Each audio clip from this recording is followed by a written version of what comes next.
Hey, what's going on, everyone? It is B. Avery here for another episode of Just My Opinion. And with this episode, we are talking Power Book 3, Raising Kanan, Episode 6, titled Level Up. Yes, you got to level up. That's what 50 Cent is telling all you people. Let me know, what are you thinking about this Power Book 3, Raising Kanan show overall? Also, let me know down in the comment section, what do you think about this current episode, Level Up, and all that good stuff, because I want to hear it. Also, just to let you know, guys, this is going to be a spoiler-filled recap. I'm going to spoil this episode up, down, left, right, in, and out, as if you've already seen it. So if you haven't seen it, I strongly suggest you turn it off for now. You have been warned. And also, FYI, I will be coming back to you later on this evening, I believe 1 p.m. Central Standard Time. It may be 2 p.m., but right now we're going to go for 1 p.m. Just subscribe and check out the notifications. I'm going to be going live, recapping this episode again with a special guest, Miss Elia Cantu from Hollywood, Los Angeles, California. So you guys have to make sure that you come back for that. So what did you think about this episode right here? Episode 5, well, after episode 5, we had a break, so I miss you guys. But, you know, one of the things that I was really looking forward to seeing is how Scrap would end up infiltrating Unique's lair of drug dealery, and also how is Nicole and Jukebox going to do as far as their relationship. You know, how is that going to proceed, if it's going to proceed as not, or proceed as not, proceed or not. And we got all those answers here, and I have to be honest with you, while this was a great episode, actually I'm gonna take that back, I'm gonna say it was a good episode. There was some questions that are questionable. There's some things that are questionable here as far as decisions are being made. I kind of thought that the crap was really going to hit the fan as far as Nicole and Juke's relationship goes, because we saw how Juke was just traumatized by saying that she's repelling and you're a guest in my house, and if you come back, I'm gonna accuse you for rape and stuff like that. I was really hoping that we got like a sit down between Nicole and her parents, like, oh my God, you're effing a black girl, like, what are you doing? This is evil. You know, I was hoping or expecting that we was just gonna have some type of fallout, some type of confrontation between Nicole and her parents. You know, I really, really wanted to see that. I hope that they don't leave that on the cutting room floor, or it's just not included in the show. I think that would be a huge missed opportunity. I'm speaking about this first, guys, because that was one of the first things that I wanted to see in this episode, you know, coming from last week or the 2 weeks ago, because we got a week break. And so, I mean, they have to have that conversation. We have to have Nicole sitting down with her parents and just hearing her parents talk more. If they just don't go back to that and just leave it alone, that would be horrible writing, in my opinion. And so hopefully we get to see that. But the first time we see them, Nicole is coming over and visiting Jukebox. Like, hey, I want to see your neighborhood. People are asking me, am I in the wrong neighborhood? When I'm over there, they're, you know, chasing me with bats and stuff like that. And she's like, they didn't get chased with the bat. And so it looks like their relationship is still going to flourish. You know, I'm always skeptical about the white and black thing. I'm not the biggest fan of that, just in certain situations, especially this one right here, because I mean, it should be obvious. I'm not gonna spill the beans for you. I mean, that's apparent. But something else that I really, really am excited to see is how they're going to play this out with Detective Howard, on my ex character, with, you know, him finding out, or it's not official, but I think I'm gonna go ahead and just lean on it, that Kanan is really his son. You know, it was wrong for her not to say anything. You know what I'm saying? Also, it would be wrong if she didn't try to fix this or try to keep Howard away from his son, because that is his son too. It's not just yours, Rocket. It is his son too. Okay. I understand you've been raising him all your life and all that stuff, but at the same time, he didn't know he was the father. And that's just not right. He should know who his father is. His father should be involved. And it's not like he a deadbeat or anything like that. I mean, you know, you had some type of respect for him before he got that reveal, that revelation. You know what I'm saying? I mean, y'all probably wasn't best buds, but y'all was on speaking terms because we saw that. So you can't get mad at him.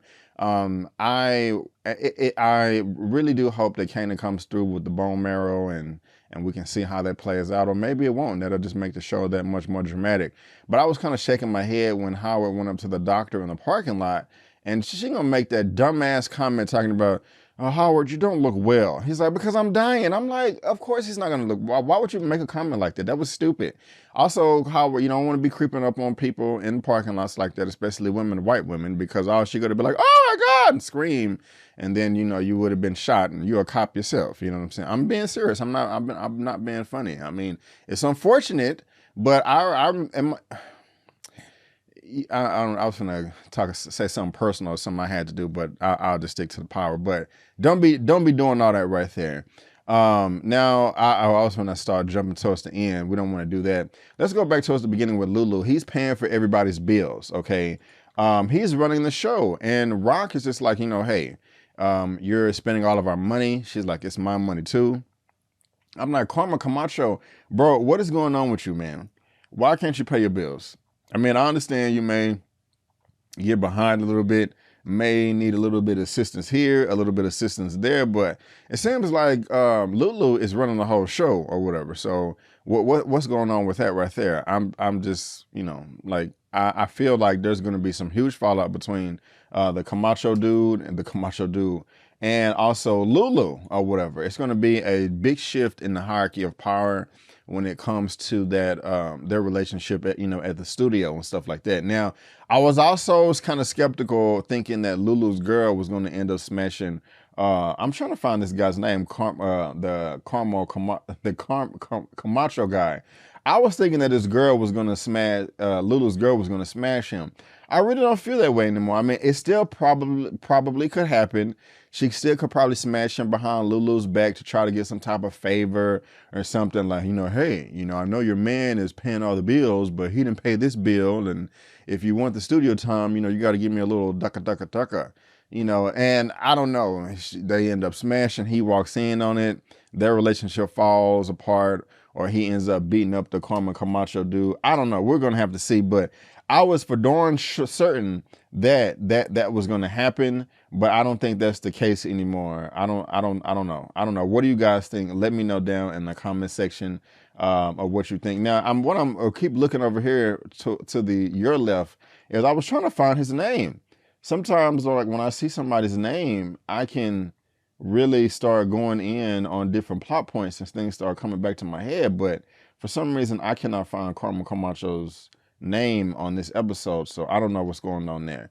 Now, what also is interesting to me is Lulu did go to Unique at the very beginning, and my thing is, I don't like it. Nobody likes being lied to, of course, but Unique was talking up Lulu like, hey, I like you. We need your type of level-headedness in the game, yada, yada, yada. But then as soon as he leaves, he starts talking crap about him. We're going to go light that thing up or whatever. And I'm just like, Unique, just keep the peace, my brother. What are you doing? Keep the peace, keep the peace, keep the peace. Now, another thing is, when it comes to Unique, he supposedly paid a 20% premium so that their supplier can stop giving drugs to Rock and kind of take her out of business. That sucks for Rock. I mean, I guess that's why she went back to the deli, to where the store where the Hispanic lady is running the store, or the front, and she was being abused. And she was like, hey, I need to talk to your cousin. I guess she's trying to find another connect or something like that. That makes sense. We know that she's going to end up whooping the husband's ass. He's going to get his ass whooped by somebody, whether it is Rock, whether it is by Marvin, or whether it's by the wife herself. He does need his ass whooped because, he's putting hands on her, and that's just not cool at all. It just needs to stop. So he's going to get his ass whooped. They're not just going to let that plot point go. But how do y'all feel about, the connect, cutting off Rock, and she's not able to, get any more drugs or anything like that. Now I kind of want to talk about Famous and the performance at the end and all that. This dude choked up. He choked up big time, and it's funny because he was so cocky and arrogant and like, I'm famous, I'm this and that, but he choked up. But Juke ended up saving the day, coming through, getting them hype and all that stuff. So that was nice. But even when they started rehearsing, when the Camacho guy was like, yeah, you got a nice flow or whatever, but your lyrics are whack. It just doesn't make sense, especially you at your age talking about your streets need a body.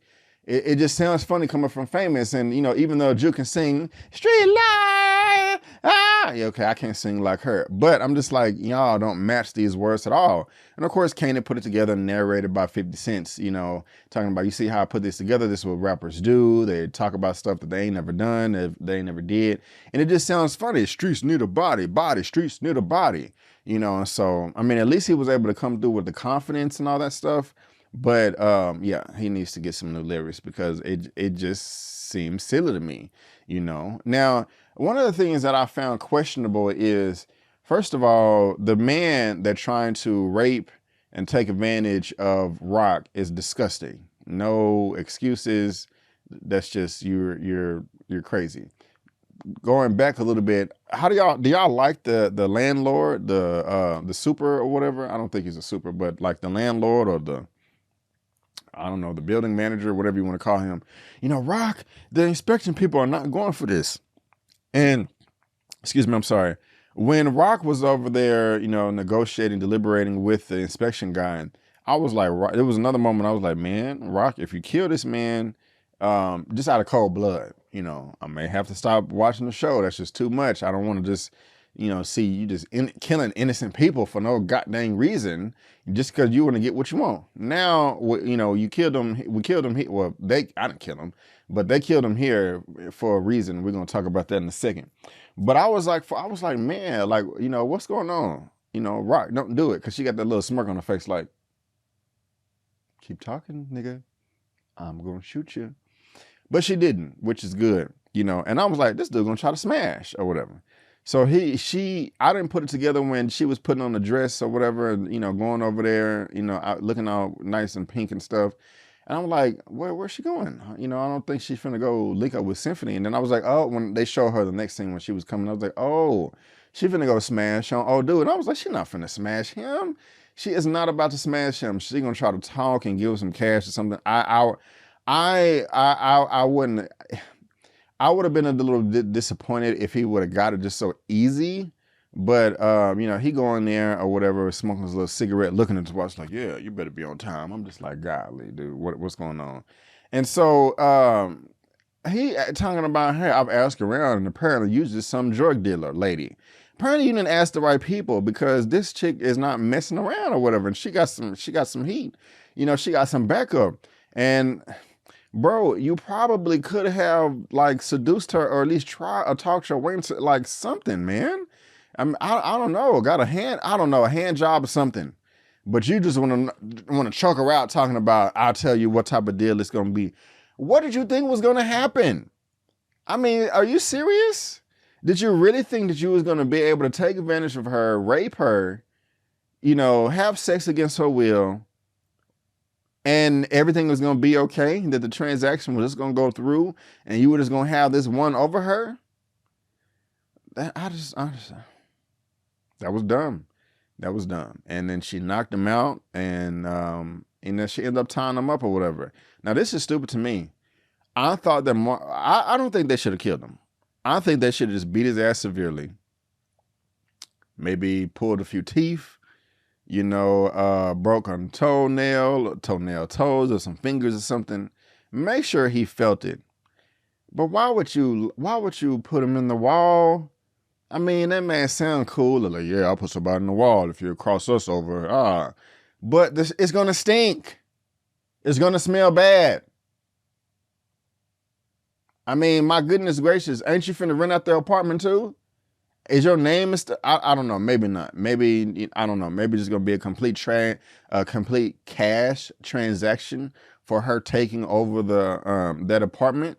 But I'm like, man, if they find a body here later on, even if you're gone, I don't know. I'm just thinking they can trace that back. Like, okay, it was expected last time and there was no body in the wall. But this time there's a body in the wall. Who rented out their apartment? Oh, this person right here. Let's go look him up. I don't know. Even if that's not going to happen, it's just going to stink. I mean, I don't get it. The body's not decomposed and stink no more.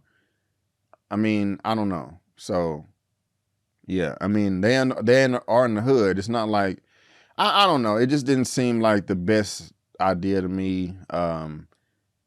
I don't know. I think it would have been better if y'all would have pushed him down the stairs or something. He hit his head. I don't know. I ain't never murdered nobody before. Hopefully I will never have to. If I do, it'll be in self-defense. But so I don't know all the ins and outs in the best way. But that just didn't seem that wise to me at all. Now let's get to this end here, man. Another thing that was just kind of questionable to me is why, what is his name? Scrap did not communicate with Rock at all. Now I know this is in the 90s and they just can't be having cell phones and stuff like this here and there, but I would think that they would have put her on game about what's going on. Okay, Unique's doing this, Unique's doing that. He wants us to go to the club. He wants us to shoot it up, yada, yada, yada. There was just no communication. Also, did Scrap, did he signal Lou? Was that like a little signal like, hey, watch out for this dude? You know, I took it back. I don't know if that was a coincidence or he really helped him or whatever. And so I was really curious, like, okay, what's about to happen? They run out of there. Luke did the thing, and the guy was like, hey, we knew that you was Unique's, not Unique, but Rock snitch. Well, of course you did. He came in and admitted that. So that didn't really make sense to me. But then they fast forward, everybody starts smashing. Famous is getting head in the bathroom. Lulu's smashing in the limousine. Kanan goes and just starts smashing on Davina, which kind of came out of nowhere. I didn't really see that coming. I don't know. I thought that there should have been another scene of dialogue between them two before they took it there, but whatever. He finally got him, son, after he murdered, her boyfriend. And yeah, Lulu is not Lulu, but Juke is smashing Nicole. And at first, when Kanan was coming back in the house, I thought he was trying to sneak out the house, but he was in his house trying to sneak in. And they end up executing Scrap or whatever and leave him right there on the front porch. And so that sucks. And it's just more fuel to the flame. So we're gonna have to see. I thought the episode was cool. I just wanted a bit more. I was expecting more. But at one point in the episode where it was in the middle, I was like, okay, nothing is really happening right now, but somebody's gonna have to end up dead at the end of the episode. And that was Scrap. At first I was like, is he still breathing? I thought he was just kind of like beat up and battered and bruised, but I think he's dead. So you guys let me know what you think about that too. I'm trying to look at this cast list to make sure I didn't leave anything else out. But if I did, we would definitely address that later on this afternoon when me and Miss Cantu, Miss Elia Cantu, go live together, bouncing off of each other for this episode 6 Level Up. But guys, that is just my opinion, and I want to thank you so much for tuning in. Please like and subscribe. Please like the video and subscribe to the channel. And I will see y'all later on this evening when we go live. And again, guys, before you go, don't forget, my name is Brandon Keith Avery, and it's just my opinion. Peace.